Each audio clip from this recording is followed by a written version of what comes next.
too much to think about. Let's see what I get out here. We've got the painless wiring laid in place.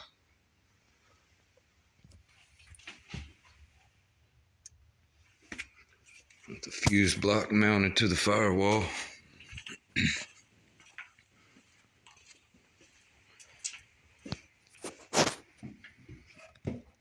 I guess I'll attach this pigtail that goes up here and tape everything up just so it doesn't get painted in the future. Overspray. Speaking of, I cleaned the floors the best I could, scrubbed them, get all the overspray off. Cleaned the driver window, removed the quarter window. So that's out. And I test fitted the rear panels, and just as I thought, that little tweeter's sitting behind the seat. So I'm just going to do the 2 speakers. We'll put the other tweeter in the side of the console with the other 6.5. We'll do the same shape grill. Still got front window to talk about. Painless wiring system, looks like a pain. I'm not doing all that. I'll do what I can, and this might be what I can.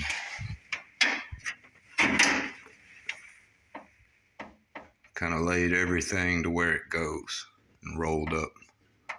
I'll see how much I can get hooked up in the dash at the front, and the pigtail I have ran in here through the original boot. That's for all the brake lights and turn signals, fuel pump, a bunch of stuff. So someone's going to have to finish up from there back too. I'll have to finish this whole wiring system. I don't do that, but I've got this laid in here to where, worst case, I can put a carpet in this thing and be done in the middle. We'll have some stuff in the dash, under the hood, and then the trunk to finish up. Alright, what else? Kind of the same story on this vintage air system over here. I'll do what I can, get all the ductwork ran in the dash, and it don't look nowhere near as bad as the painless wiring. Still a lot of parts. Yeah, I thought at first it was original setup in here, but you can see this is the main part of the vintage dash. That was brand new, I guess, before it went to paint. It's kind of a shame they got overspray all over it. Another thing, I removed the dash vent. Same thing for it. The defrost vent. I'm gonna black that out. It's overspray all down in them. So yeah, it needs to be nice and jet black. Very easy to remove while everything's out. It's just one bolt right there. Clean that up, paint it black. Get the other one out. Here's the quarter window. You need a couple rollers. You need the main roller that attaches to the glass. That's on a pivot ball, so I believe that can be popped off and replaced. I'm not for sure on that. If not, this piece with a special tool or some ingenuity will unscrew. You change that whole part on the glass itself. It wouldn't hurt to change these. But I don't know. The way they make some of these old cars, they are stamped together. And speaking of, your main roller you need is on this arm. And you can see half of it still there. But when you buy this replacement roller, it comes on that metal stud. And it's machine pressed and mushroomed. The metal stud is onto this arm. So you can't just pop a new plastic roller on this one. I looked them up, they are available. I remember changing these one time years ago. Not the funnest thing to do. And I don't have a press, so the best I can do is hammer it. and drill that out, grind it off. Be a lot easier. I'll be removing the regulator arm, taking all that out. So with the right parts, I can get that fixed really nicely and have some fun on this vintage air system.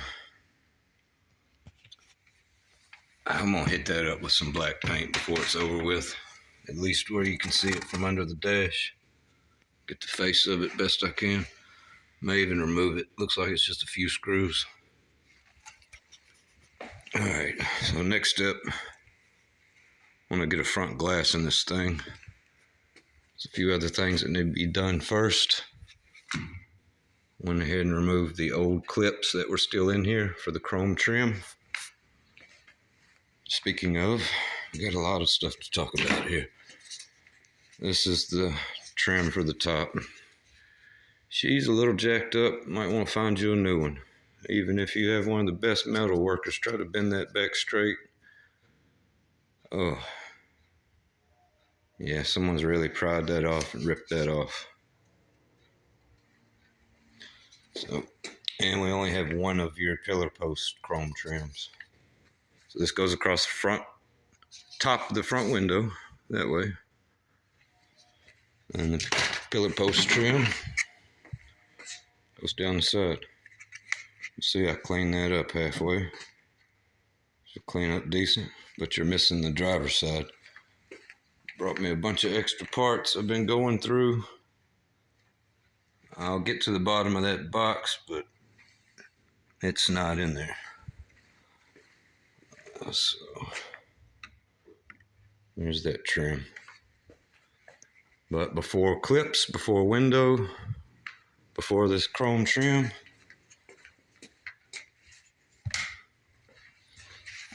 there's the old clips. I have a box of new ones.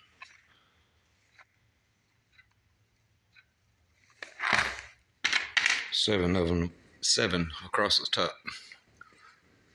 I'll take some 220 sandpaper, scuff this down, and it gets material that gets glued over it and then trimmed. The edge of the material gets trimmed down in this crevice. And then the clips trimmed over these studs that the clips go on. I'll cut a little V around it, the raw edge of the material down there. And then the bead of sealant can be put down for the front glass. Excuse me, we put the clips on after the material, and then the front glass can be put on. Yeah, so there we are on that. What else? It's a bunch on my mind. I don't even want to talk about the convertible frame again. Still got some work to do on it.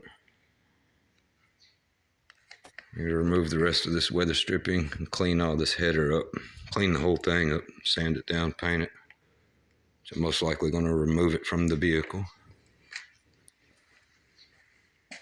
And get out all these other parts and see what we're missing and what we have.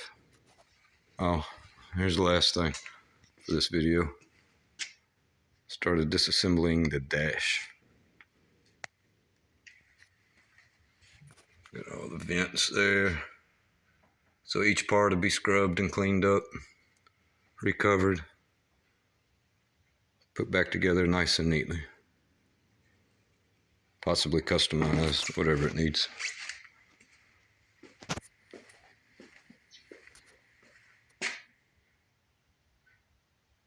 All right, I'm gonna get to it.